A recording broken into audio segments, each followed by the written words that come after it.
your city. Gonna play our guitars and sing you a country song. We'll all be flying higher than a jetliner. And if you want a little bang in your yin-yang, come along. Come on and welcome aboard. Indiana Sports Beat coming to you from hole number 6 here at the Golf Club at Eagle Point Studios on this Thursday. Jim Boyle with you as always. Dustin Schutte as well. Have some others here in a little bit, but plenty to talk about. Last night, Indiana on the basketball court. We've got plenty of football stuff to talk about. Dustin Schutte, I'll let you take care of that. How you doing, man? Hey, Jim, I'm doing well. I've got plenty to talk about today, but otherwise doing pretty well. How about yourself? Just a later night. Could have been worse, though. Luckily, they moved last night's Indiana basketball game with Florida State up. It was originally scheduled to tip at 9:15. With the cancellations, they were able to move that up, thank goodness, because, man, those 9 o'clock games are just horrible for everybody. I can't imagine the players, but I don't want to deal with that. Of course, well, this winter when we get cold, there's nothing going on, right? Where's my 9 o'clock basketball game? But a good performance by Indiana on the road. They end up losing to Florida State, to the Seminoles. But, man, I'm going to tell you, we did the postgame show with Todd Leary, and I was just shocked. Indiana was in that game from the word go, battled, could have won it. But the sheer fact, I thought that was going to be a game that they were 10 points out from the tip, and by halftime they were down 8 or so, and then 10-12 by the end of the game. That never materialized. Indiana battled and battled against a team that's very long, very, very tall. The 3 guys over 6'10 or 6'11, I can't remember. Average height of 6'6", 4th tallest team in the country. And Indiana is not that. You don't have Joey Brunk. Al Durham he's surprisingly good last night, but they battled, but they're still, man, they're not there. They cannot hit shots. Yep. And I don't care who you are. It's a game, basketball is a game of hitting shots, man. You got to put the ball in the hoop. Yeah, and we saw that, doesn't matter. Yeah, we saw that, a week ago against Texas, and I kind of wondered what Indiana's outlook was going to be this game, because knowing of Florida State's length, knowing how good they can be defensively. But I think the one thing you have to take away from this is, a week ago against Texas when this happened, they got blown out of the gym. They got the doors blown off of them.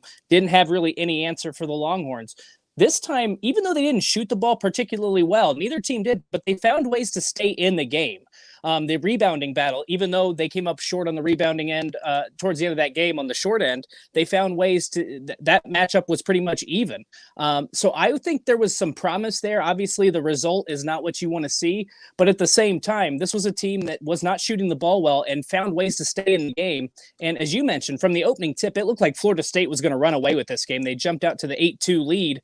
Archie Miller has to call a quick timeout, and boy, they responded pretty quickly.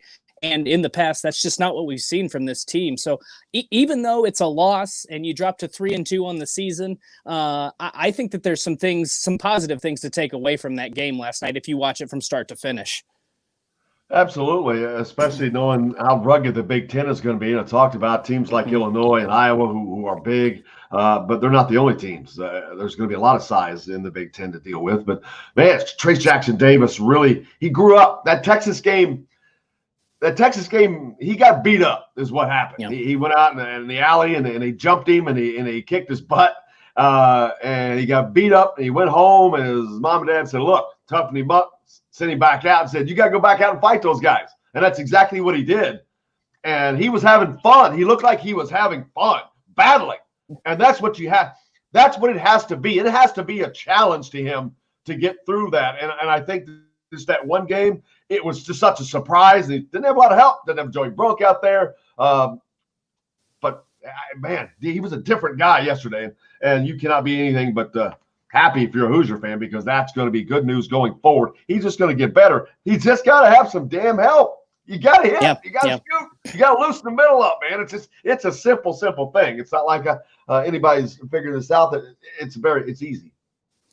Yeah, and the one thing that, if people are on social media or Twitter or whatever, you would probably know this, or if you read the morning paper or the storyline, it was, Trace Jackson Davis said in the postgame that he basically got on some of his teammates, that they have to play better, that they have to give more energy right from the very beginning. And we talk about the past couple seasons, Indiana has not had that leader on the floor and in the locker room. And that's a tough thing to ask, especially for a sophomore, but he seemed to have taken on that role. This isn't just about Trace Jackson Davis getting 25 points and boosting his draft stock. He wants to win in Indiana.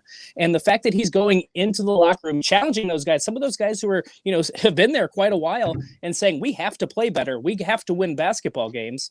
I think that's another really positive thing. But, down this, I'd like to get your opinion on this, Jim, but I thought down the stretch, it seemed like they weren't making a concerted effort until the final minute or so to get Trace Jackson Davis the ball. I would have liked to see him get the ball a little bit more around the basket there, because he was eating up Florida State. And I know that they threw some double teams at him and were throwing up mixed defenses at him all through the night. But it seemed like there where they had an opportunity to maybe get some buckets and pull away, but they went away from Trace Jackson Davis. And I'm trying to figure out why they did that in that overtime stretch. I think sometimes it takes one thing to alter your focal point and just for a brief minute or two, because when you're in an overtime period, it doesn't take long. It just, everything looks bigger then because everything is so much more condensed. But I think that it's just one of those situations where that was probably the plan, but Florida State probably helped blow that up. Maybe I'd have to go back and rewatch part of it last night, but that's the thing. You've got to be disciplined in the head to no matter what, to be able to do what you need to do. And there has to be a plan B that'll work. And I just don't see that. That's okay. They battled last night. If you looked at the stats, I mean, they were equal to, they shot equally to Florida State. Florida State just shot more. They got off 12 more shots than Indiana did. 12. That's a lot of opportunities. And when you in a game that ended up being by 2 points, getting those shots off, it mattered a lot. Indiana, of course, still not shooting from behind the 3-point line, 27%, 4 of 15. But man, the free throw shooting has just turned around. There was so many complaints, and rightfully so, at the start of the year because they just couldn't hit the broadside of a barn. But I think that was a mental thing, and this kind of bears that out. When you start hitting all of a sudden, how do you go from high 50% to 70%? Well, you're paying attention, I guess. You're more focused. So, but that's good to see. But yeah, the rebounding. Yeah, I think they were out rebounding Florida State for most of the night. Mm-hmm. Where are the total rebounds? That was tied. Yeah, it's 44. So you tied with that team. That's a win. That team is so much bigger. So that's a win. That's battling there. I think it was who was it? Rob Franklin, who was one of the guards that had 8. Armand Franklin, 8 boards. I mean, that's getting busy. He also had 9 points. Armand Franklin has really been working hard. You got just a couple of the freshmen in. Galloway, he was 0 for 3, but they're trying. Let's see, Christian Lander only took a shot. Those are the 2 freshmen that we're seeing, and I think we're going to see the most of as this thing gets tighter. I think that Geronimo is still just raw. He's such a great athlete, but he's still so raw within the confines of this level of basketball. The intensity is, when you play high school sports, there are a lot of intense moments in the game. When you play at this level, it's an intense moment the entire game. Yep. The intensity does not stop, and you have to keep that level up. And the team that doesn't is the team that loses. But that's the thing with these freshmen. We're going to see less and less, I think. But maybe it's looking like the Leland Lander or the 2 guys we see the most of from that class right now. Yeah, and you never know. I mean, they could carve out a spot in the rotation. I mean, what Indiana really needs, I mean, I was thinking this last night too, if Indiana can get somebody who can get an open look and knock down a 3-point shot, they could be one of the more dangerous teams in the Big Ten because they have everything else they need. They got they got plenty of guys who are out there rebounding, getting loose balls.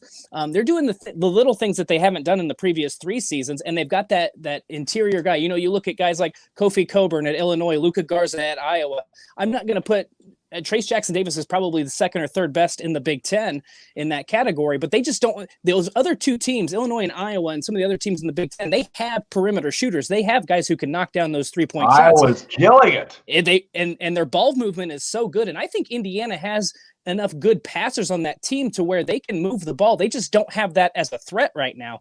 But if they can develop that, and like I said, maybe that's going to be the focal point for some of these freshmen to carve out a role. You never know. But I think that you bring up a good point with the intensity of the 40 minutes, and I think that's why it's really good that Indiana is playing teams like Texas and Florida State and Stanford, Providence early in the season, because this Big Ten season is going to be a grind. We talk about this is going to be the best conference in college basketball, and I don't think it's going to be particularly close.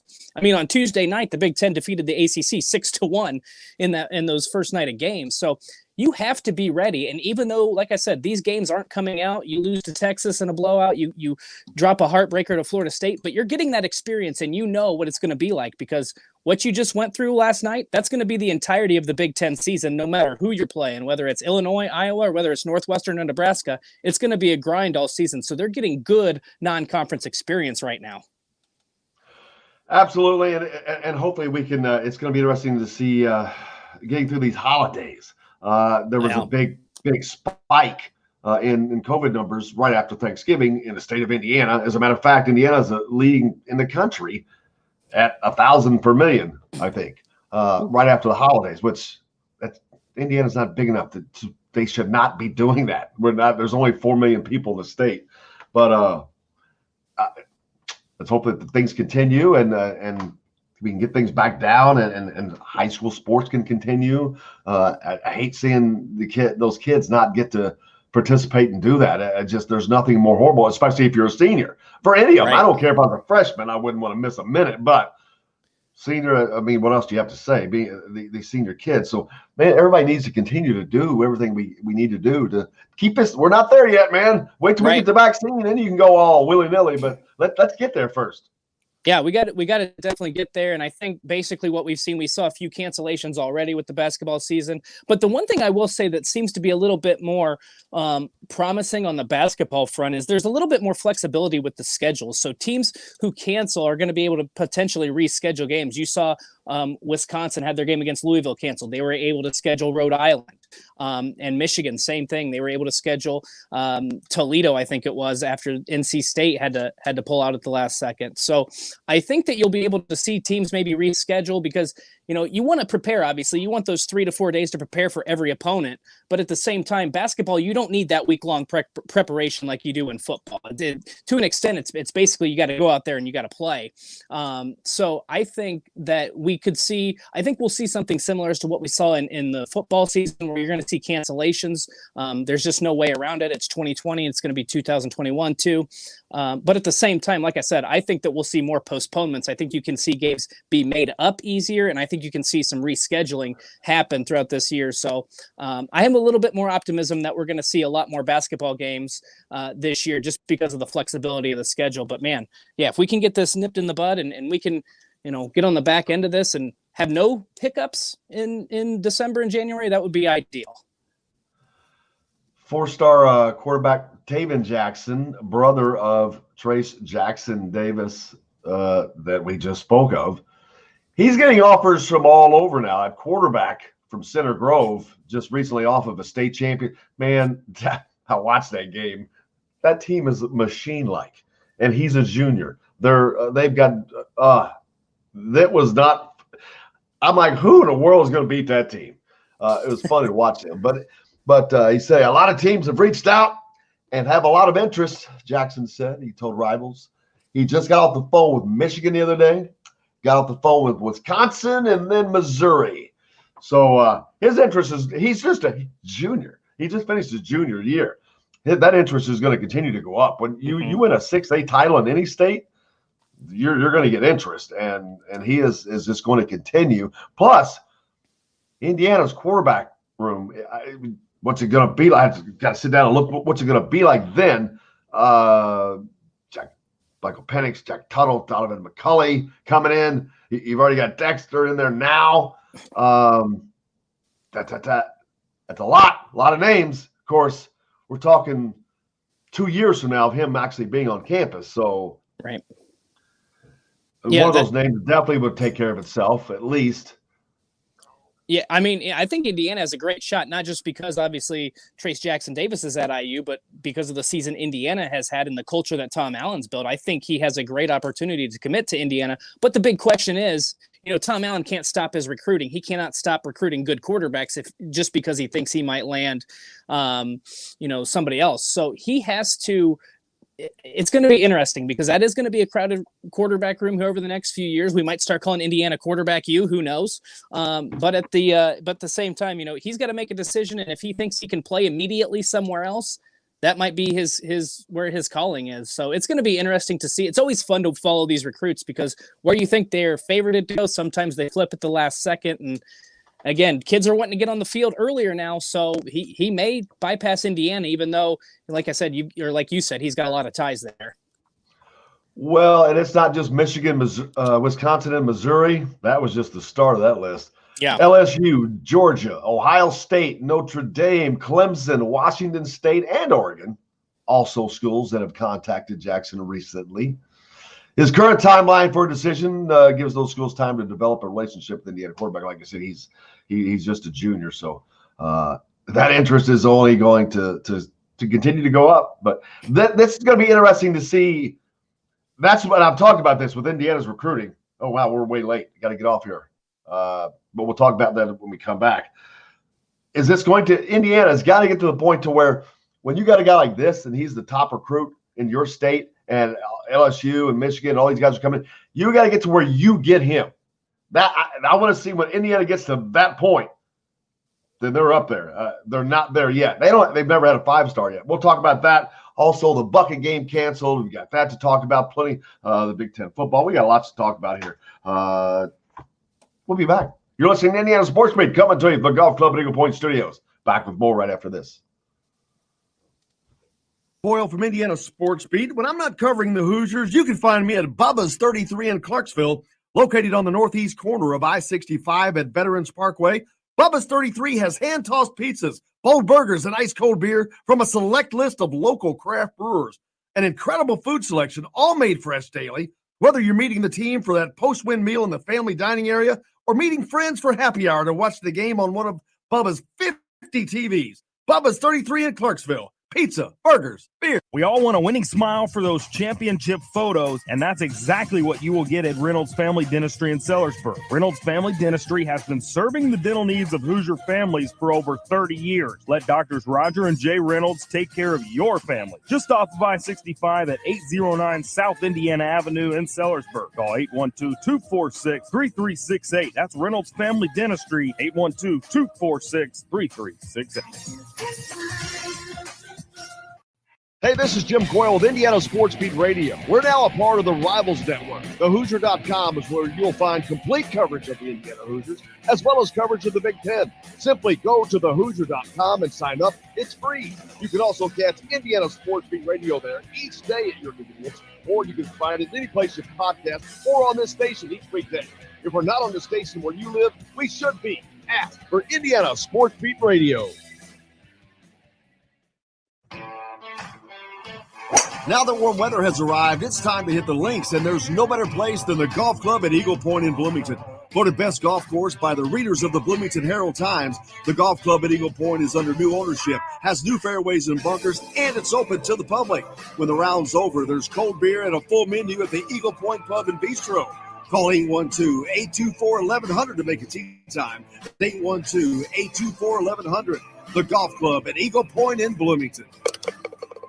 Does your bank offer the personal service of a community bank combined with big bank products that you expect?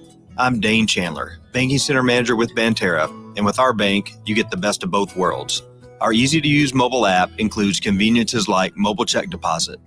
We offer competitive CD and money market rates, smart mortgage options, and unmatched business products and services. Switching to Banterra is easy. Stop by our locations to learn more. Member FDIC, Equal Housing Lender. The college and pro football seasons bring friends together, and Leroy's Tavern is a place to watch all the games every week with the NFL Sunday Ticket while enjoying $1 Busch Light drafts every Sunday, Monday, and Thursday. Leroy's Tavern also features a $6 daily lunch special from 10:30 a.m. to 1 p.m. Monday through Friday, featuring a sandwich, fries, or onion rings, or a 7-inch pizza and a non-alcoholic drink for just $6. Be part of the karaoke fun every Friday and Saturday night. Leroy's Tavern, a West Side tradition for 50 years at 2659 Mount Vernon Avenue. Yeah. Probably going to use Archie Miller off of the front page in the next segment. Just from the very start, you can just let him go, and I can't hear where it ends, so I'll just tell you once it's rolling. But all right.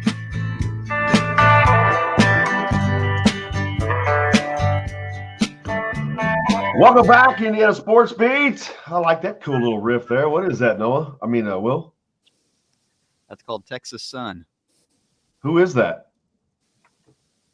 I can't even pronounce the name. Leon Bridges is one of the guys. That was cool, man. I like that, man. That was some smooth comeback music. Welcome back, Indiana Sports Beat, coming to you from the Golf Club at Eagle Point Studios here on this Thursday. Dustin Schutte sitting in as always. Later we'll talk to who are we talking to? Oh, you can't hear. Adam Spencer is going to join us from down south. We'll talk some more basketball. Just finished up talking about Taven Jackson receiving offers from all over the place. But, of course, not surprising. That is his stock will continue to rise up. But Indiana Hoosiers taking on the chin last night in a battle down in Tallahassee as they lose in an overtime 69-67 Florida State. But it has to be a good sign for everybody looking forward. But something that's not a good sign, and I know Dustin's having trouble hearing me right now, but the old Oaken Bucket canceled yesterday. That was not fun to see, Dustin. Indiana-Purdue, one of the latest rivalry game to get canceled. I forget how many years. It's over 100 years.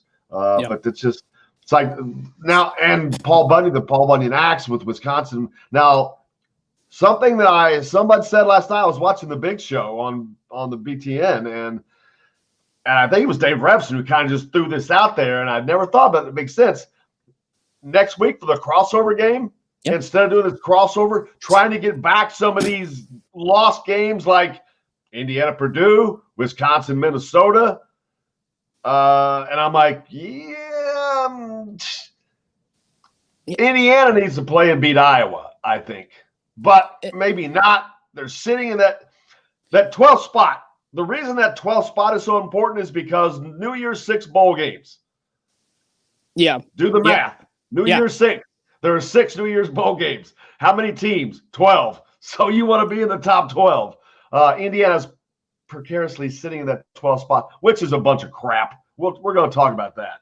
The Ohio State thing, you learn to deal with that. Let's see if the college football, those guys are clowns, and they've got an agenda, and it's obvious. It's ridiculously. I mean, they're not even trying to hide it. The thing is, I can't stand. It's the same thing with the Ohio State deal. I can live with it a lot easier if they would just get off their lazy butts and stand up and say, "All right, guys, here's the deal.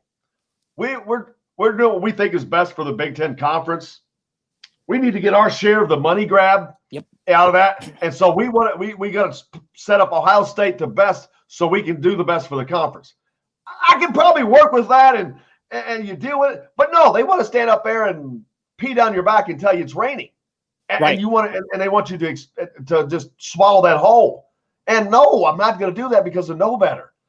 And it's the same thing with this college football playoff deal. You can't move on Iowa State up 4 spots because they beat an average team and then have Indiana go on the road, beat a ranked team for the 3rd time, and have Gary Barta say, well, they don't have any top 25 wins and blah, blah, blah, blah, blah. They had a new quarterback. And that makes it even worse and harder. They continue to succeed no matter what. It's just, you can tell they're intent on ignoring it. I don't know if Indiana's the only school, but why? Why Indiana? What is it doing for them? Why? Yeah, you know what you did last week that is still resonating with me is that you pointed to your chest there, and it's the name across the front of the jersey, and that's what it's got to be to me. I was trying to figure out yesterday after the Big Ten made the decision to give Ohio State the nod to play in the Big Ten championship game, which was the bigger slap in the face to Indiana, whether it was being left out of the Big Ten championship game or whether it was still being ranked number 12 in the college football playoff rankings, because I think you can make a legitimate case for both. The thing that I took away from the college football playoff ranking show on Tuesday night was the fact that instead of saying, you know what, Indiana went on the road, played a really good Wisconsin game, and won without their starting quarterback, instead, they're sending the message that, you know what, Wisconsin must not be very good this season if they're losing to Indiana without their starting quarterback. And it just doesn't make any sense. And then you want to talk about no top 25 wins. Correct me if I'm wrong, but I don't think Georgia, who has 2 losses and is 3 or 4 spots ahead of Indiana, I don't think they have any top 25 wins either. Like, it just doesn't make it. Indiana does. They were at the time, I guess. Indiana the only team you could put potentially 2 teams ahead of Indiana that are ahead of them currently, that are after the top 5 or 6, and that's Cincinnati, who's still undefeated and has looked really good. I don't have a problem with that. That's crap, but they look good because they don't play anybody. And I don't have a problem with Miami either because their only loss was to Clemson. So you can at least make an argument for those 2 teams. Everybody else, Oklahoma, they have 2 losses. Iowa State. Let's talk about Cincinnati, though. They've beaten no one. They play no one, and they've beaten no one. So, yeah, they look good. They're good. BYU look good, too. That's true. Until you ran them up against a decent team, and Coastal Carolina is not going to compete with these other teams. So how bad is it BYU? BYU actually was not that good because they didn't play anybody. I don't understand this love affair with these Cincinnati's, the BYUs, and the Coastal Carolinas because, they haven't lost. Well, it's because they haven't played anybody. I mean, you look what happens when BYU I don't understand why. But what is it benefiting them to keep? Indiana's coming. If they were a flash in the pan, that's the thing. They're not. I don't think they're going anywhere. Do you know what's really weird about this whole thing, too? This is not even on the Indiana front. But if I'm the selection committee and I have Ohio State at number 4 and they have played half as many games as everybody else in the top 6 or 7, whatever it is, why would you not put Indiana higher? Why would you not say, you know what, that was a really good win. That was a top 10 win. That's going to justify, because Ohio State has no other impressive wins. They beat Nebraska. They beat Michigan State. They beat Rutgers. You have your own agenda. That's what I'm saying. On this committee. It is the who is on this committee. And here's the biggest thing. Indiana has lost all of its power in the Big Ten. You've got a lame duck president who never fought for Indiana and athletics. Mm-hmm. So you got a guy that never fought anyway, and he's a lame duck on top of that. So you've got nobody. You've got no one there in that regard. You've got a rookie AD who just came into the job, had never been an AD before. So those other guys, Barry Alvarez, he's like, yeah, come here, son. Here, sit down at the table. Barry, I'll tell you, we're going to tell you what you're going to do and when you're going to say it. And I truly think that Indiana's lost a lot of their power in the Big Ten. The basketball program is not dominant. It used to have a dominant basketball program, and that was the engine that drove the train. Right. Not so much anymore. And so you've lost a ton of power in the Big Ten. And that's just a fact. And the disappointing thing is, what Indiana released yesterday, I would have had a much more stern letter that I prepared and sent out. I know that they have to, what's going to happen. Look at what Nebraska and Ohio State did in the offseason when they were trying to get football back. I mean, they were basically calling out the Big Ten, even James Franklin at Penn State. And I know that he didn't bash the decision. He just wanted an explanation. But you look at some of these other programs, what's the Big Ten going to do? They're not going to kick Indiana out. Are you kidding me? You need to go out and you need to be stern and say, you know what, we disagree with this decision entirely, and we're going to try to fight this tooth and nail. I understand why the Big Ten made the move it did, but I'm like you. You need to come out and say, you know what, if we get this, it's going to be $6 million or whatever the total is in our pockets, and that's going to benefit all 14 of our programs. So if that's the case, which it is, then you need to just come out and say it. And like you said, I would have much less of a problem if you just came out and said, you know what, the end goal here is to get Ohio State in the college football playoff. Putting a Big Ten championship title next to their name is going to help us do that. And we need the money because it's a pandemic year. So this is why we're making that decision.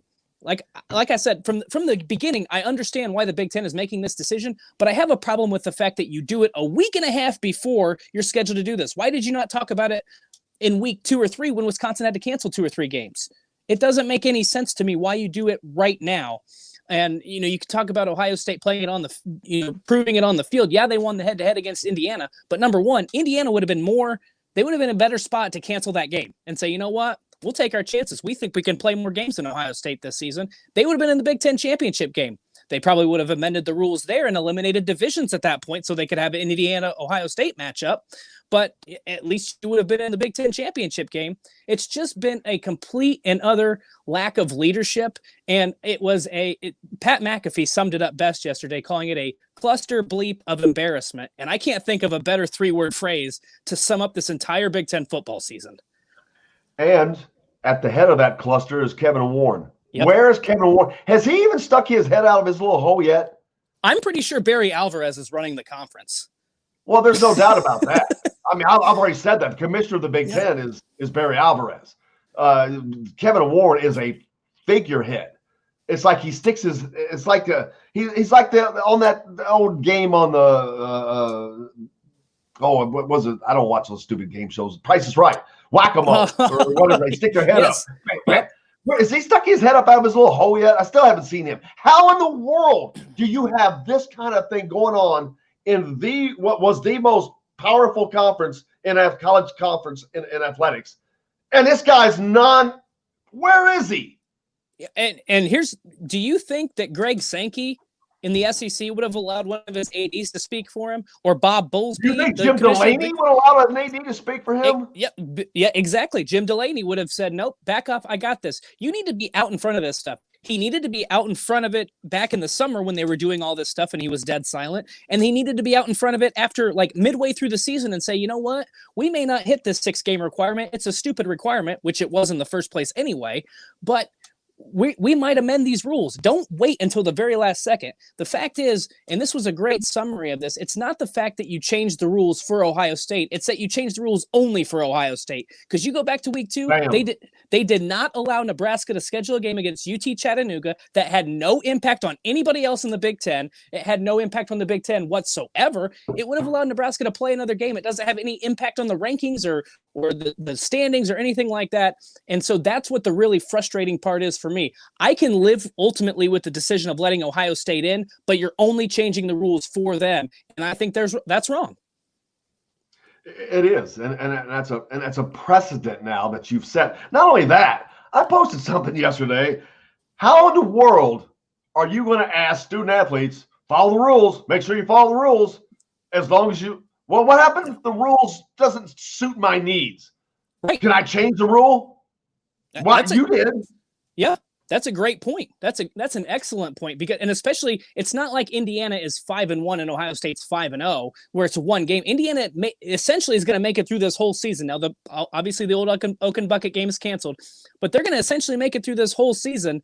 And because Ohio State didn't have it, and some of the things were out of Ohio State's control. I understand, but I mean, you set this rule, you set a precedent, and like you said, why would the kids follow the rules if the Big Ten's going to change them at the last second? It just doesn't make any sense. But seriously, the Big Ten, the most powerful athletic conference in college athletics, it will not be very soon, and I'm not kidding. Things change, and they change for reasons. Here's a reason: you've got nobody at the top. You've got a rudderless ship right now that is out there just running in circles. It looks like Bart Simpson out there oaring around with one oar. It's not working, but it's going. The ship is sinking. It's not like it's going to sink, but it's taking on water, and you're going to have to. It's not going to sink, but you're going to have to fix this. You're going to have to clean all that mess up. Why they continue to let water pour onto this ship? And I know that I'm not talking about you got to make a move with the commissioner right now. That's not going to happen. I don't know that happens. Period.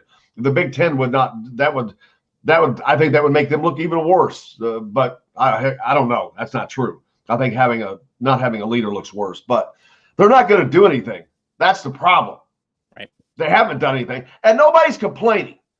They're all this. Everything's all this unanimous crap.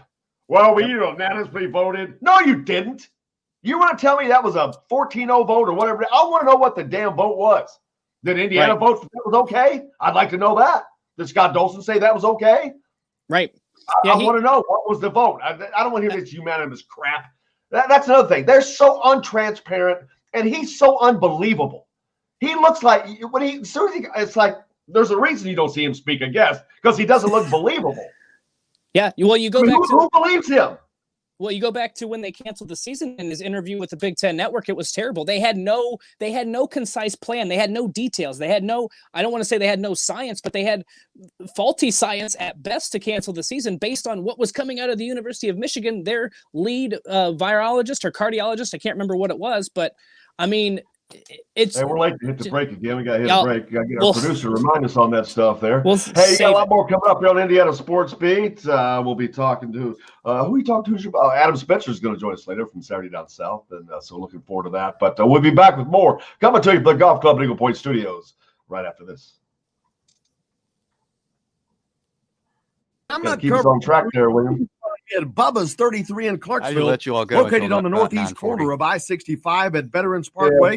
It's not critical here because we have the commercials. I just don't want to. If we had guests, I'd hate to get off too bad. Incredible food, all made fresh daily. Whether you're meeting a post-mid meal in the family dining area or meeting friends, rolling along.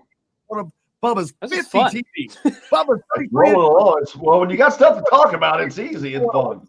For those, I was fired up about it last night and had nobody to talk to, so I was looking forward to the show this morning. What was it you said the other day? For over 30 years. Let Dr. What did I say the other day? Yeah, but I said you're not going to be very popular. 65 at 809. Oh, what did I say? In Sellersburg. Call 812-246. I don't remember. It's something to do with letting. It was before all this Ohio State stuff happened. Yep. Was it about letting Ohio State in? Well, I've never been in favor of that, but I think I might have said that I think the Big Ten's going to do that. No, you said something. I said you're not going to be very popular on Thursday because you said that. I forget what it was. I forget what it was too. Gosh, it was just something funny I was going to talk about, but I can't remember what it was. If we're not on the station where you live, we should be. Ask for Indiana Sports Beat Radio. And now here's the dumb thing. They're going to end up sending Indiana across the freaking country to the Fiesta Bowl. And there's no better place than the golf club at Eagle Point in Bloomington. Voted best golf course by the readers of the Bloomington Herald Times. The golf club at Eagle Point is under new ownership, has new fairways and bunkers, and it's open to the public. When the round's over, there's cold beer and a full menu at the Eagle Point Pub and Bistro. Call 812-824-1100 to make a tee time. That's 812-824-1100. Which is fine because it's a bigger bowl. Point in Bloomington. Bowl is just closer. Does your bank offer the personal service of a community bank Orange combined Bowl. with bank products that you expect? I'm Dean Chandler, Orange Bowl. bank manager with Banterra. I don't and with think Kevin Rockwick keeps saying that. I don't think the Big Ten is going to play. Includes conveniences They like probably mobile. won't. We offer competitive CD and money market rates. No, they're going to take Miami. And unmatched business product. They always do. To Banterra is easy. Stop by our locations to learn more. Member FDIC, Equal Housing Lender. The college and pro football seasons bring friends together, and Leroy's Tavern is a place to watch all the games every week with the NFL Sunday ticket while enjoying $1 Busch Sunday, Monday, and Thursday. Leroy's Tavern also features a $6 daily lunch special. Oh, he probably won't until 10. He's going to come on. Featuring a sandwich, fries, or onion rings, or a 7-inch pizza. Archie Miller stuff this $6. Be part of the karaoke fun every Friday and Saturday night. Leroy's Tavern, a West Side tradition for 50 years at 2659 Mount Vernon Avenue. This segment is brought to you by Bubba's 33 in Clarksville. Pizza, burgers, beer.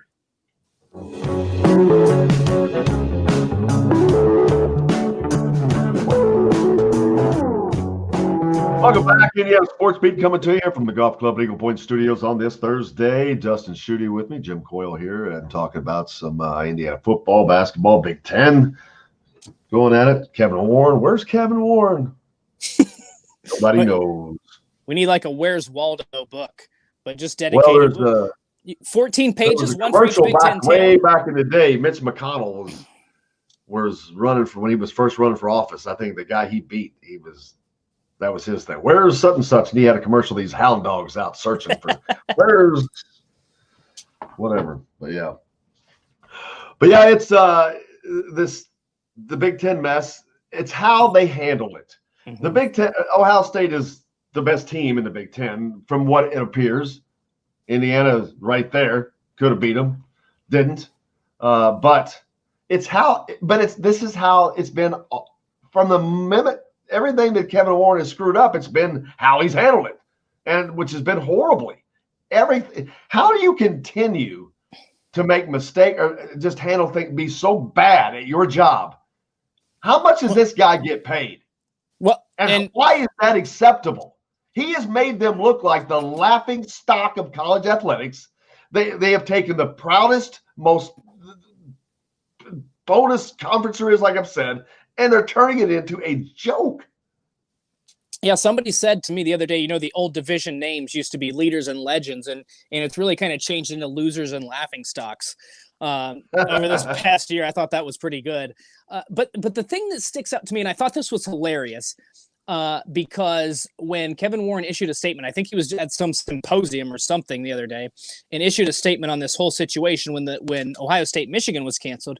He said it was key to be transparent.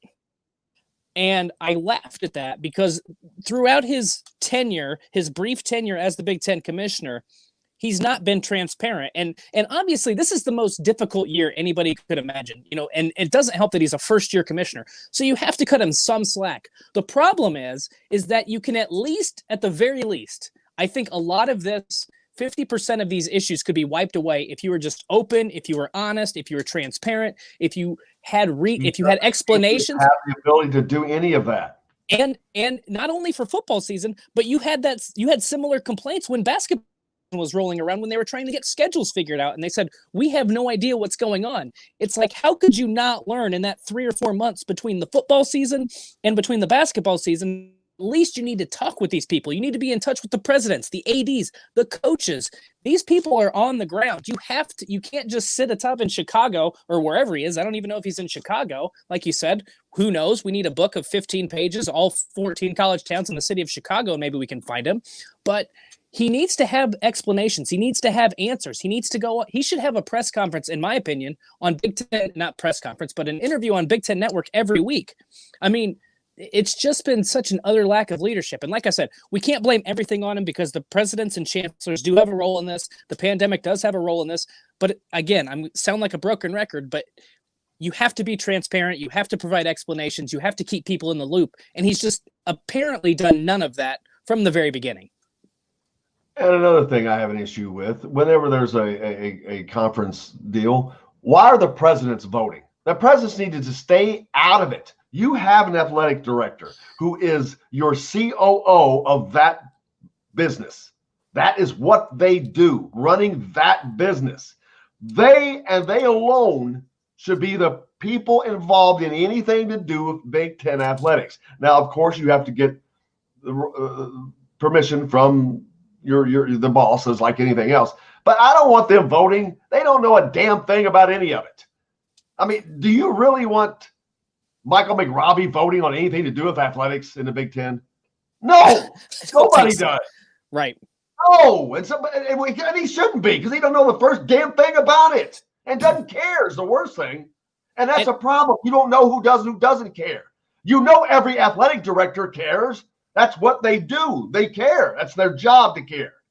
And it's just, I think it's idiotic. I think it is hypocritical. And they continue to be hypocritical. When you want to talk about all they care about is the safety and wellness of their student athletes, that's a load of crap.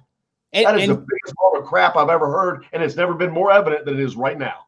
Well, and let me just point this out too, because, and this is why, some people will point out that it was smart of the Big Ten to delay, to wait and see what was going to happen. They had the health and safety of the players in mind.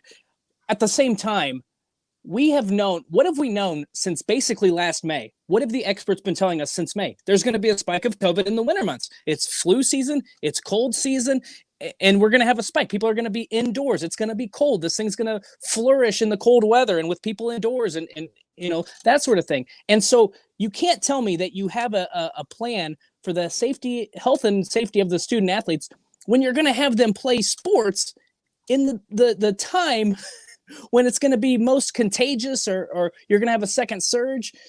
That just doesn't make any sense. You can't say that it was out of health and safety in August and then say we're going to be fine in December and January. It just doesn't make any sense to me. So that's always been, I've always kind of argued against that because, and whatever, but that's been the biggest thing that they've been hiding behind. And I just don't think there's any factual evidence behind that in their defense. Wisconsin got a win last night over Rhode Island, 73-62. It was Richmond. Number 19 Richmond. The Spiders ranked after their win over Kentucky. Who they beat? Northern Illinois, looks like. West Virginia canceled. Texas Tech, let's see, Tennessee, we already said that. Texas beat Texas State by 20. I don't see any other Big Ten games. I know there were very few last night. Michigan State and Virginia canceled. I mean, I was really looking forward to watching that game. But I think the ACC Big Ten Challenge, I think is it over, done, complete? I know the Big Ten went 6-1 the first night, so it's pretty much an insurmountable lead. Well, they were. Big Ten. I don't know how that Northwestern Pitt game ended out. I know Northwestern started off hot, but the Big Ten was 0-3 last night. I don't know how that game finished up. So, but they say that they're trying to reschedule Michigan, North Carolina State, and Wisconsin, Louisville. Whether or not they're able to do it, or whether it's going to count for the ACC Big Ten Challenge total, I don't know. But those are the games that are left. And like I said, I don't know how the Northwestern Pitt game ended, but it'll be interesting to see because those will be some good games too. I like to see those games. Yeah. So we'll see how that turns out. Louisville, they've got their own problems dealing with the NCAA. And how about Coach K talking about that we shouldn't even be playing right now? Man, it's easy. He's going to get paid his $6-7 million a year, whatever he makes. That's a bad statement, I think. Well, I think so too, because, we talk about, the health and the mental health and what this has done to student athletes, being quarantined and not being able to be around their friends and partying. It seems like for a lot of these student athletes that the sport, playing what they love and being around some of their teammates, it's what's, giving, I don't want to say it's giving them purpose, but, it gives them motivation. It gives them something to look forward to. And it's safer. It's safer. And so Coach K has always had. To me, this is Krzyzewski trying to be one of these guys that's, let me act like I'm holier than thou, blah, blah, blah, blah, blah. Crap. To me, that's one of the things. The other thing to me is Coach K has a history, and it's not a lot, but it's occasional. When they lose a game or lose a couple games, he's been known to make an excuse. And then he, says, well, I'm not making excuses, but I think that and then he talked about Wednesday. He was in a much better state and was talking about how Illinois actually won the game and what Duke was struggling with. I think that was out of frustration. I don't know if he might actually believe that. I don't know. But Coach K does have a history of making those kind of comments after a loss or after a couple losses. And so to me, I just kind of brushed it off because I didn't think much of it other than he was frustrated and his team played poorly, and he was going to find an excuse for one reason or another to get beat by 15 points by Illinois at home. He lost at home back-to-back Big Ten games. Yep. He lost to Michigan State prior to that. So the Big Ten has gone down to Cameron and won back-to-back games there this season to start the year off. Makes quite a difference when there aren't any Cameron crazes in the building, doesn't it? Makes quite a difference when the FBI investigation puts a kibosh on your recruiting efforts, apparently. Well, Funny how Kentucky and Duke It's funny how Kentucky and Duke's recruiting has just went into the trash all of a sudden. How's that happen? Really? And you lead the nation in recruiting for over a decade? Yeah. All of a sudden, the FBI investigation and all of a sudden recruiting falls apart? I'm sure it's just a coincidence. I'm sure Kentucky and Duke's horrible starts and horrible recruiting, they don't have the talent. I'm sure it's just a coincidence. And what else could it be? How about the news yesterday, Jim, from LSU? They put a self-imposed one-year bowl ban for the I broke that down to talk about. Yeah, 3-5. Mike DeCourcy sent that tweet out. What did he call it? So that's oh my god, I laughed so hard. But it was. I think he jokingly called it courageous or something like that. Yes, how courageous is that of them? How courageous! They may be the most corrupt. The corruption right there. They stole a national championship. There's no doubt. All the crap that's been coming out about that program and stuff. That's a short period of time That's a lot of stuff coming out of there in a very, very short period of time. Under Ed Orgeron, man, we don't care whatever it takes to win a national championship here. The Bengal Tiger's going to get it done. And he has got it done. But there's all that they have got more. This is old school SEC football here, baby. You got rampant cheating going on down there. And you see such a drop off. You had a once in a lifetime team, to win the 2019 national championship. And then I know they lost a ton of talent. I know they had guys that opt out, but that's the drop off. That's the gap. Come on now. You can't get that high and that far that fast without it being something. I don't remember anything quite like it, and I'm sure it's happened before. You maybe seen the movie Blue Chips? Well, that yes. Well, okay, I'm gonna say I don't remember seeing it. Maybe USC. Maybe it happened at USC. I don't remember. I don't remember there being such a. Theirs was a longer burst, though. At least theirs lasted. They had an arc. And LSU was a rocket ship going straight up and straight back down. And the thing is I don't remember. I feel like USC's was kind of a gradual decline. I don't remember, but it just doesn't make any sense. And we talk about the football program, but don't forget, Will Wade's still the head basketball coach at LSU, right? I mean, that is the whole athletic department at LSU. There's going to be, within the next 5 to 10 years, there's going to be a 30 for 30 on this. And it's going to be incredibly interesting. I would say it's going to challenge that. What was the one early, like the Pony Excess or Pony Express or whatever it was about SMU? I think we're going to see something similar out of LSU. I mean, I'm not this is just pure speculation, reckless speculation, but there's some. We're not just talking about cheating. We're talking about some really reckless. Yes. Some criminal activity here. Some bad stuff. And this is Louisiana. That's what the state is built on, man. I love it. It's fun. I love to go down there but that's the truth. They have a long history of that. So, but oh well, man, it's with the NCAA, it's these schools who cares? The benefit is greater than the detriment. With the NCAA, the benefit is greater than the detriment. They made more money than they're going to lose. They got more exposure than they're going to lose. Their benefits were better. They got a national championship that the NCAA will not take away. So the benefits were greater than the detriment. Right. And I still, even if they did take it away, to me, there's what does that prove? You have to have harsh repercussions. And I think Bob Knight said this several years ago, and I think he was referring to Coach Cal. We've had a guy who had put two programs, UMass and Memphis, on probation or NCAA. I don't remember what the penalties were, and he was still allowed to coach college basketball. And that's the kind of stuff you have to get those guys out of there. You shouldn't necessarily. I mean, you have to punish the school, but the fact that you allow these coaches to continue to coach college basketball or college football, that's where the real problem lies. And now you allow them to do that. You allow them to stay around these kids. You're paying them an exorbitant amount of money to do it. Mm-hmm. They're still how they're still the Greg Marshalls of the world. How are they still out there? How do they still survive? I mean, I grew up in an era that coaches were much tougher. And I laugh at a lot of stuff I see today, but it wasn't like that. I mean, to me, they were tougher than these guys, but these guys, the stuff that he did, it was a little too much personal. And I don't know how that guy survives today. Bob Knight lasted as long as he did. He won. Bob Knight won national. Bob Knight was a big time winner. Greg Marshall's not a winner. He's done okay, but he's not a winner. What has he ever won a national championship? Has he won a gold medal? What's he done? Nothing. Right. So I don't understand. The only times you usually see with people make exceptions for that is when they've won. He didn't win. So how the hell does a guy like that how's he still out there? Well, he's not anymore. Well, I know now, but finally, how was he still out there? That's not like, I mean, his wife is a certified crazy person. There you go. I didn't say it, so maybe that's good there. But she yells.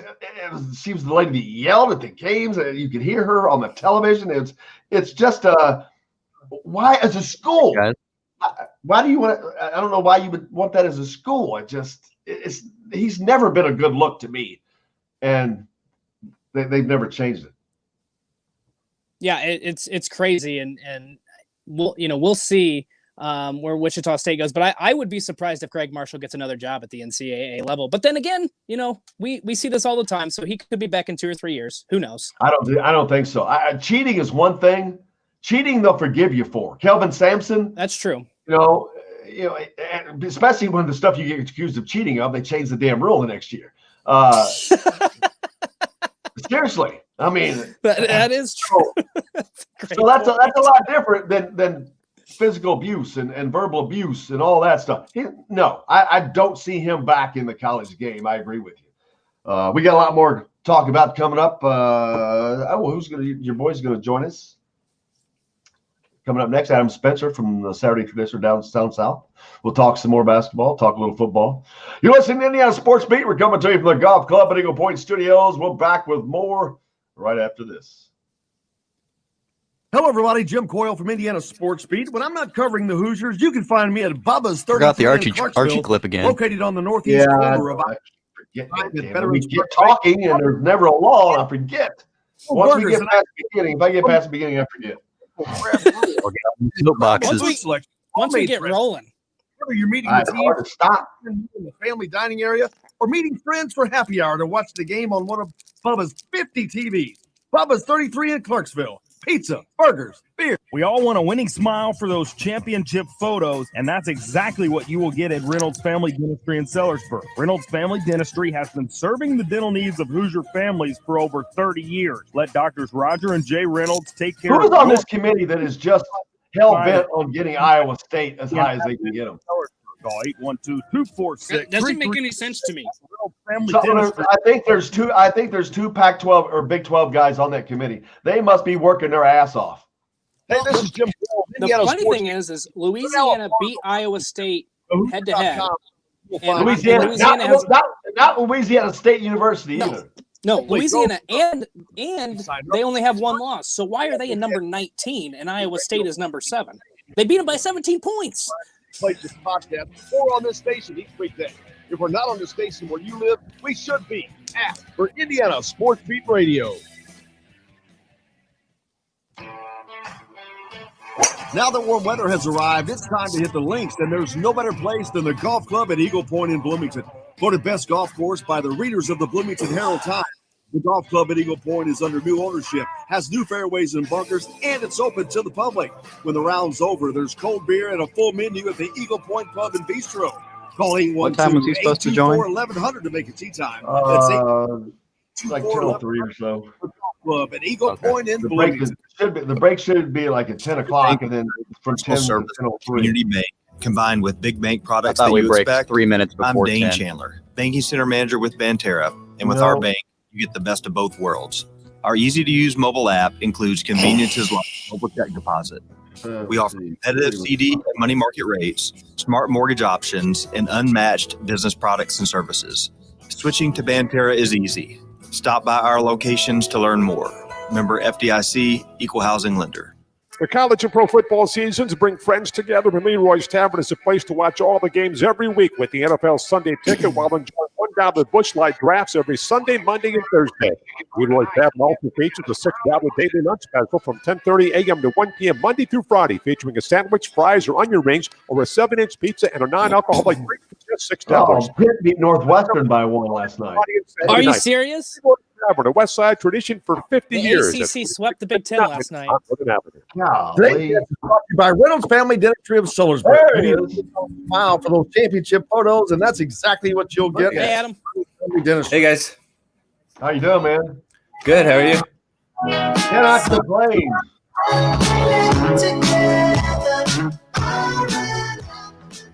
Welcome back, Indiana Sports Beat, coming to you here on this Thursday from the Golf Club at Eagle Point Studios. Joined now by Adam Spencer from Saturday Down South. How's it going, man? Good. How are you? Thanks for having me on, guys. Oh, you bet. Dustin Schutte here as well. You guys know each other. Mm-hmm. We sure do. We were talking. There's all kinds of stuff we've been unwrapping here today. We were talking about Indiana, of course, last night taking on Florida State out in Tallahassee, a game that I was surprised Indiana played a lot better than I expected. Was in that game and had their chances to win, but couldn't pull it out. But I was surprised to see the effort they put in there. Yeah, I mean that's a Florida State team that I know people are still high on, but they lost. They lost Devin Vassell to the NBA. They lost the other guy. I forget his name right now, who went even higher, Patrick Williams. So that's a team they've only played one game too, so they're still trying to get their footing a little bit. But yeah, I mean Indiana still looked really good and Trace is going to be a round 1 pick, I think, this year. He made the right call coming back to school. You think this is going to be his last year? I really think so. Well, he is playing at a higher level earlier than I thought. I mean, I was talking to Dustin earlier about that Texas game. They basically just beat the crap out of him and just took him out and beat him up. And he went back and said, okay, and came back. Last night was a different player, man. He was challenging those bigs. He was enjoying challenging those bigs, and he was loving it, and he was succeeding at it. What a night. I had his stat line pulled up. It was 25 points and 17 rebounds. That is a big boy stat line. Oh yeah, that's big time. And I think he needed that wake up call though a little bit against Texas. These guys that they need to realize that it's night in, night out that they have to be bringing their A game like that. And when he brings his A game, he can do that against anybody. There's nobody who can really slow him down when he wants to get where he wants to go and do the sort of things that he was doing against Florida State. Yeah, Indiana's still going to need to get Joey Brunk back, though, when you get into Big Ten play and you start playing these teams that have that length. A guy like Luka Garza, though, because he's not going to be playing in the paint only half the time. He can step out and knock it down on you, so he can drag you around. Yeah, I mean, he's just a lot of fun to watch. I know his scoring streak, I think it was like 20 points in a crazy amount of games in a row. It came to an end against North Carolina. But man, I mean, there wasn't a moment when he wasn't making his impact on that game. He was just all over the place. He can do, like you said, he can step out, he can go. He had all 3 North Carolina big guys in foul trouble early in that game. So, that's just the kind of player he is. And, if he keeps doing this sort of stuff, I think he's a lock to be the player of the year at this point. The Big Ten ACC Challenge started first night. Big Ten goes like 6-1. And then Dustin pointed out, I think we may have gone 0-3 last night. See, Pitt ended up winning that game by a point over, who was it? I said Northwestern. And Indiana loses, of course. Somebody else, Purdue. Well, Purdue gave up a 20-point lead against Miami the other night. They were the only team that lost that day, I believe.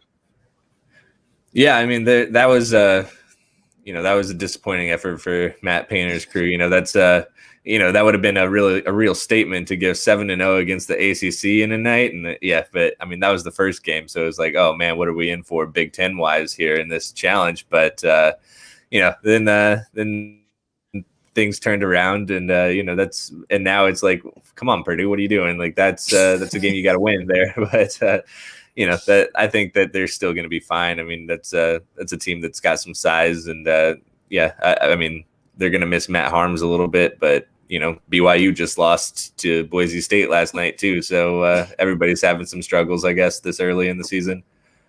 Have we gotten a better indication of the Big Ten, what it's going to look like with these games? I mean, I was talking to Dustin earlier as well. You've had 2 teams go down to Cameron back to back now and come out of there with wins. 6-1 against the ACC. Man, the Big Ten is looking like what we're hearing. They're looking strong. Yeah, I think that they're easily the best conference in the country this year. I mean, they have 4 legit top 10 teams. I know Wisconsin lost to Marquette on that crazy tip in, but that's still a top 10 team in my opinion. And I don't think that the ACC really has that. Virginia's struggled. Duke's not playing as I thought that they were overrated coming into the year anyway. And then North Carolina has been up and down a little bit. So it's gonna be a longer year in the ACC just because they don't have those elite teams. Whereas the Big Ten, I think, has 4 of them in Iowa, Illinois, Michigan State, and even Wisconsin.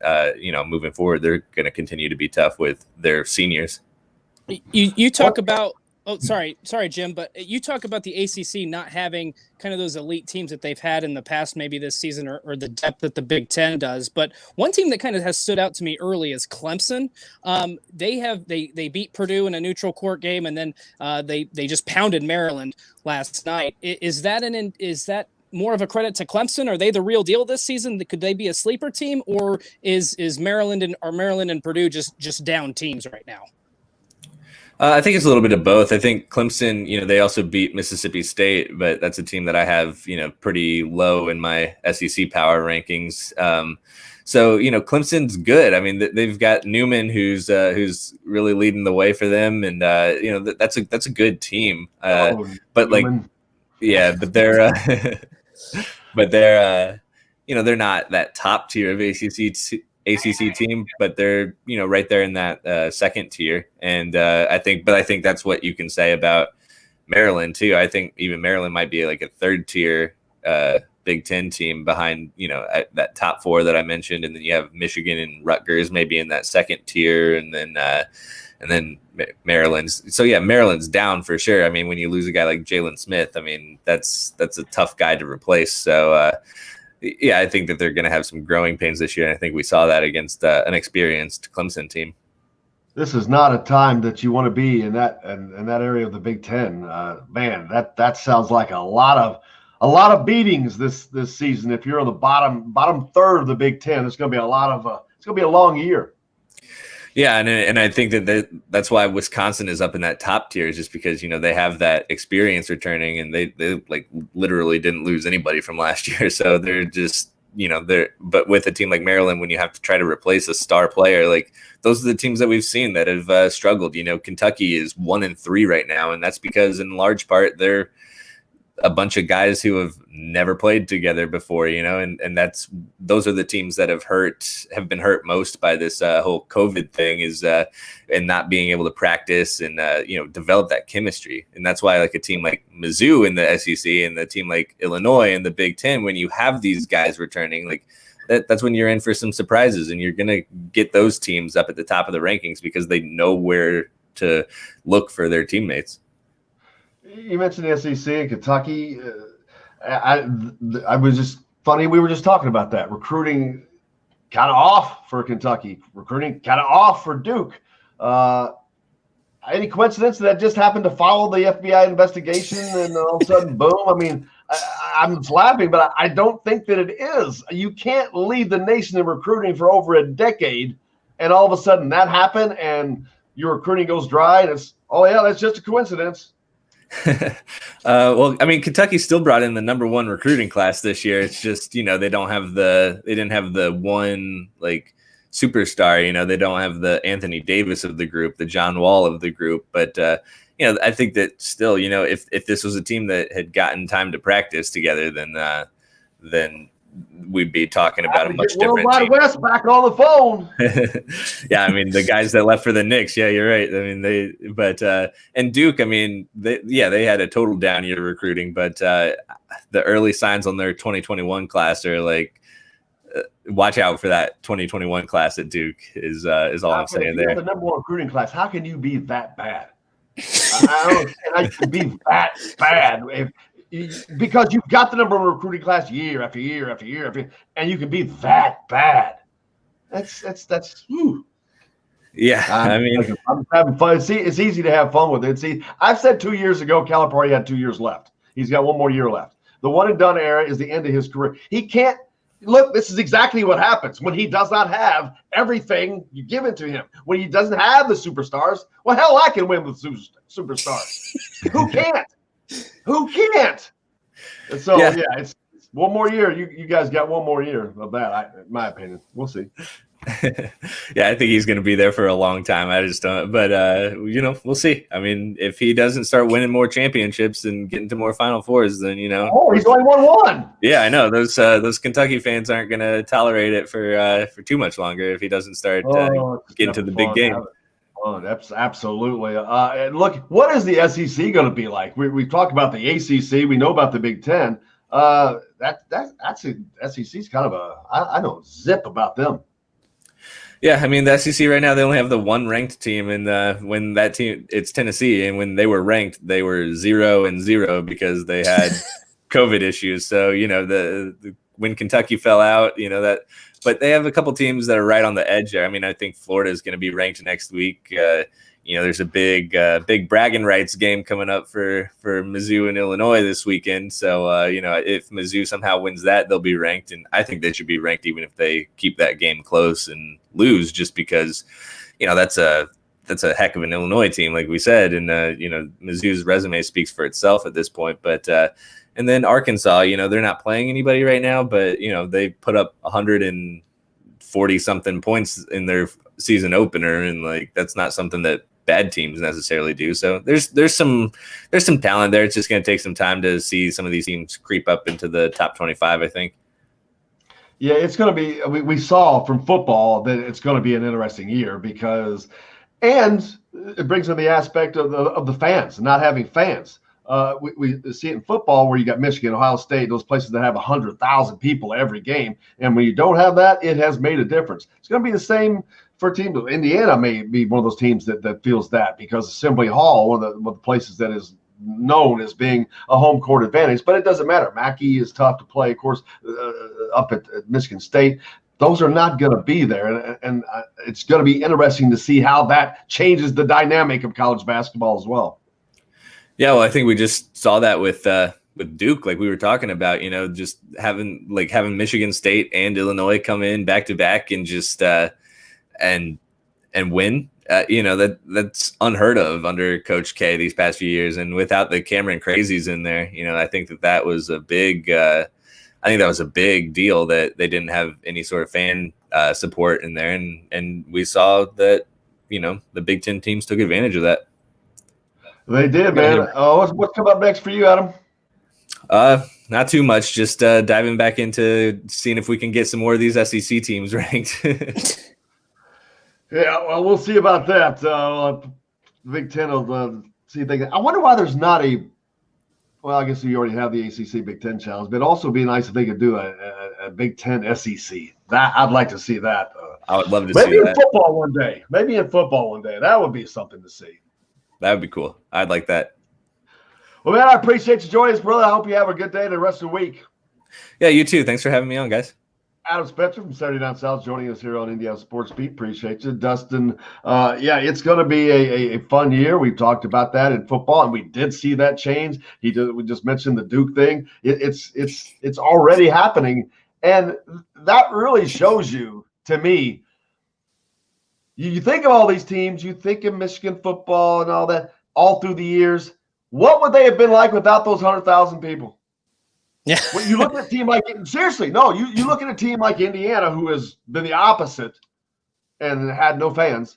Yep. But you look at a school that has had that support, just the support, truly has made an unbelievable difference in those programs. You wonder why they keep succeeding? Well, it's a lot of different reasons. But when you when that doesn't change, those teams you don't see those teams be bad, because they always have an advantage, always, and it helps. And it's no coincidence, in my opinion, that this is the first time, I believe, in program history, this is the first season that Michigan did not win a home football game. With that game being canceled against Maryland, they did not win a home football game in 2020. So wow. I can tell you that fans would have made a difference, I think, in the Michigan State game, and I think it would have made a difference in the Penn State game. I think Indiana still would have beat Michigan. I don't think Michigan's great, but you're talking about a 7 to 14 point home field advantage, and those games were both decided within 14 points. So, who knows what would have happened, but that was an interesting and ugly stat. Your offense can't communicate. Yep. And that makes a gigantic difference. If it's one play, if it's a miscommunication on one play that causes a pick six or whatever the case, it makes a hell of a difference. So it's been cool to see these teams just play head up, mano a mano, and it's been fun. I've enjoyed it. Hey, we got to take a break. We got a little more to go before we finish out here. You're listening to Indiana Sports Beat. We're coming to you from hole number 6 here at the Golf Club at Eagle Point Studios, and we're back with more right after this. Hello, everybody. Jim Coyle from Indiana Sports Beat. But I'm not covering. Maybe I'll remember to use that Archie Miller clip. 33 in Clarksville, located on the northeast corner of I-65 at Veterans Parkway. What are you eating? And tossed pizzas. Protein bar. Beers, list of local craft brewers. An incredible food in the closet eating protein bars. I didn't get my bacon, egg, and cheese biscuit. Area, or meeting friends You know for what? happy Almost every day when I get done with the show, I go make bacon, eggs, and sausage. pizza. Almost every day. You know, Smile I have Champion eggs. For, photos, I and usually that's have like a bowl of cereal and then eggs for lunch. Family Dentistry in Sellersburg. Reynolds Family Dentistry Every day. 3 strips of bacon, sausage, 2 eggs, then make a sandwich. It's awesome. Take care of your Making me family. hungry. Just off 565 Or I'll do a breakfast burrito. in Sellersburg. Call I'm not a fan of 812 breakfast burritos. I'll take Oh, the bacon, my egg, and God. cheese all day. 812-246. I just take the bacon, egg, and the cheese, and I throw it in a burrito, and I mix it up. Hey, this I is guess Jim that works. Boyle, Sports Beat Radio. We're now a part of the Rivals Network. TheHoosier.com is where you'll find complete coverage of the Indiana Hoosiers, as well as coverage of the Big Ten. Simply go to TheHoosier.com and sign up. It's free. You can also catch Indiana Sports Beat Radio there each day. Or you can find it any place you podcast or on this station each weekday. If we're not on the station where you live, we should be. Ask for Indiana Sports Beat Radio. Now that warm weather has arrived, it's time to hit the links, and there's no better place than the Man, golf. I can't believe this show's almost over. I know. That's what I was just checking to see. The And golf it's just been us. has new fairways and bunkers, and it's open to the public. Crazy. When the round's over, there's cold beer and a full When menu you of got the stuff to Eagle talk about, Makes- it's so much fun. Makes it easy.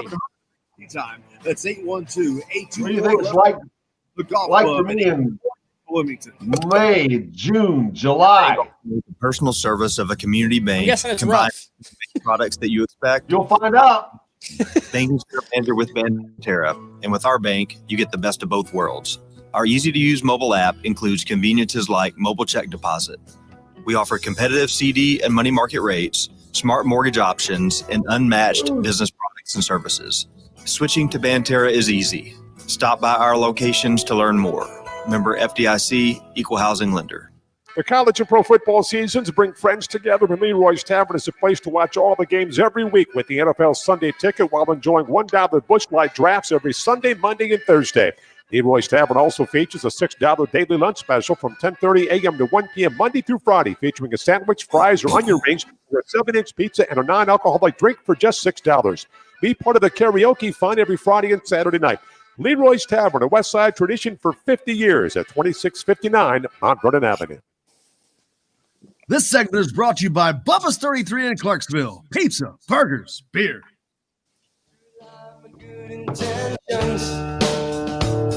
When my head's full of things that I can't mention.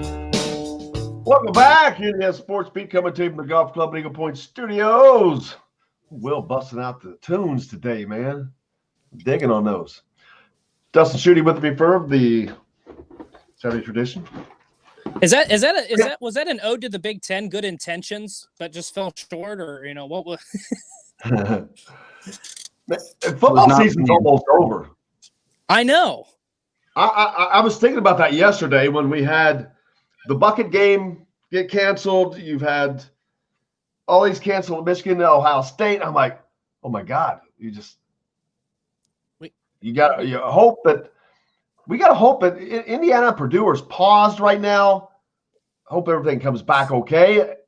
But what about the possibility, instead of playing the crossover or playing a hybrid, of making up Purdue, Indiana, Wisconsin, and Minnesota, making up those games? Northwestern will be playing Ohio State in the championship, obviously.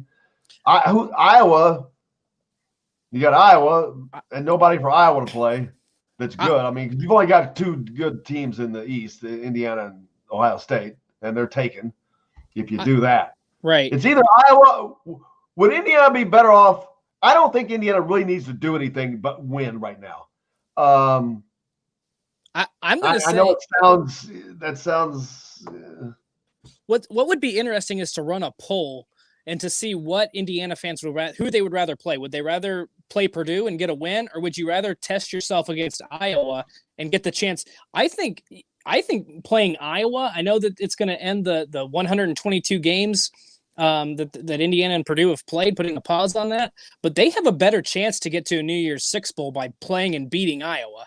But at the same time, they're already in the top 12. If they play and beat Purdue and handle business, that's true. They should not drop. That's correct. Would think that And you would think that somebody in front of them was going to drop. One team. You'd think so, but are they going to? Oklahoma. I'll tell you what. Oklahoma and Iowa State. One of them has to because they're going to play each other. Oh, that's true. Yeah, one of them would have to. And one of them would have 3 losses, and there is no way in ATLL you're going to put a 3-loss team up there. That would bring just chaos. I mean, then you're just pretty much revealing your hand that the system is not built for a team like Indiana. So, but it's interesting. I mean, yeah, if they reschedule the Old Oak and Bucket game, Indiana takes care of business. But that Iowa-Indiana game with those 2 defenses, I think that would be a lot of fun to watch. I just don't think Purdue's off the rails right now. They're lost 4 straight. They've had guys opt out, hit the transfer portal. There's some issues going on right now in West Lafayette. Purdue has no interest in playing Indiana. I don't think so. I mean, why would you? You've lost, I think, 6 out of the last 8, or is it 5 out of the last 7? They've lost 5 out of the last 7 games. The 2 that they won, I think they barely won. There would be a prohibitive underdog in this game. It does not do anything for Jeff Brom. It does not help Purdue's recruiting because Indiana is taking over. David Bell and Rondell Moore, who were 2 of the superstars of this state and went there thinking that they were going to get some of that Jeff Brom magic. It didn't happen. And their careers are going to just fizzle. They're going to have a very, very mundane career. And they're going to see, man, we could have went to Indiana and played in the Fiesta Bowl or something. And right. And then these other kids are going to see this. The next row. And I think that's where Indiana's recruiting is going to take off. Well, you're already seeing it because Purdue right now is last in the Big Ten in the 2021 recruiting class, and they're in the 70s, or they were in the 70s. I know they got a couple commitments over the weekend, but they were in the 70s. So the recruiting is not going well. Teams are starting to notice, and Indiana is starting to recruit the state of Indiana really well. And obviously Tom Allen has that pipeline to Florida, but if Purdue's offense has not looked great this season. And when that's out of the back, like they're not recruiting offensive linemen. They're not recruiting defensive players at a high level. They have George Karloftis, who's a really good defensive lineman. They got him. We'll see what happens, but this is not a good year. And Purdue's going to have to win fast. Otherwise, Jeff Brom is going to be on the hot seat. He's getting paid a lot of money. And this looks a lot like the Danny Hope era, or it's starting to. And that Ohio State win from 2018, that's starting to really wear off, and fans are getting frustrated by it. So, yeah, maybe not playing Indiana and getting beat in that game might actually help Purdue, as crazy as that sounds. Yeah, it's a little surprising. I mean, Jeff, great coach, and when he went there, landed those guys, and everything was just peaches and cream, and Louisville couldn't get him away because they couldn't afford him because they just paid Petrino all that money, and it looked like it's going to be. And I kind of thought, I was worried for Indiana. I'm like, oh wow, because I know how good a coach Jeff Brom is. He's an offensive. He's a good mind, and obviously kids want to go play for him. That's why David Bell and Rondell Moore are at Purdue. Right. So I was concerned for Indiana, and then knowing that they don't have that dynamic thing in Bloomington. They didn't have that dynamic name, but it didn't matter. Indiana was able to just stay the course. Tom Allen stay the course, and buddy, that train is just running people over. And it's getting a ton of national attention, which Purdue never really did. They got that, like I said, they got that big win over Ohio State that put them on the map for a little bit. And Rondale Moore obviously was the talk of the town. But since then, it's been all Indiana. I mean, they are all over the national news. That's a great recruiting tool, especially in the year in a pandemic when kids can't take official or unofficial visits, can't visit the campus, can't see the coach face to face.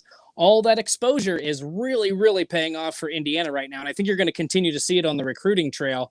And like I said, Purdue's going to have to figure something out, because if they are getting out recruited by Indiana, they already lost last decade. They'll lose another decade too. Yeah. And, but the difference here, before that was just a fight between Indiana and Purdue kind of back and forth. Indiana's looking to take that to another level and move into the high-rise apartments of the Big Ten East. That's a whole different animal, because then now you're not talking about losing games. Then you start talking about losing beatdowns. And if that starts to happen on a regular basis, it's over, baby. Yeah, absolutely. And it looks like it could be there. We'll see what happens when Purdue's healthy, maybe next year. I think they'll be more competitive, but like I said, they have to start winning and fast. Otherwise, Jeff Brom's seat is going to get a lot hotter, a lot quicker. Let's see what games we get on tap tonight. Basketball side. I hit the wrong button. Anybody playing tonight that you're looking forward to seeing? I don't see. I don't Arizona remember State. I don't remember if there were any Big Ten games tonight. Maybe I No, don't I don't remember. I don't think that there are, but I see there's Arizona State and San Diego State maybe. But we'll see. But appreciate everybody joining us here today, as always. Thanks a lot to Adam Spencer. It was fun talking to him. Had not got to talk to him before, but kind of fun. You guys, how long have you known Adam? Oh, you lost it there. Anyway, but appreciate Dustin Schutte as always. Well, tomorrow we're back at it. Verdell Jones on with us. Of course, AJ Guyton. Talk about his latest podcast that he's got out with Isaiah Thomas. So it'd be cool, interesting to talk to that, man. But appreciate everybody as always. Hey, make sure you go to the YouTube page and like that, subscribe. That's where you can also get the post-game show, everything. We've never really pushed that, but need to start pushing that. So go subscribe for us. We'd appreciate it very much. Dustin, I hope you have a great weekend, brother. Hey, thanks, Jim. Appreciate it. It's always fun. We'll talk to you next Thursday. I can't wait. We'll do it. And then until then, we'll be back tomorrow. Make sure you go out, do something nice for somebody, but along the way, make sure you're wearing your mask, please. And until tomorrow, I'm Jim Coyle. I will see you on the radio.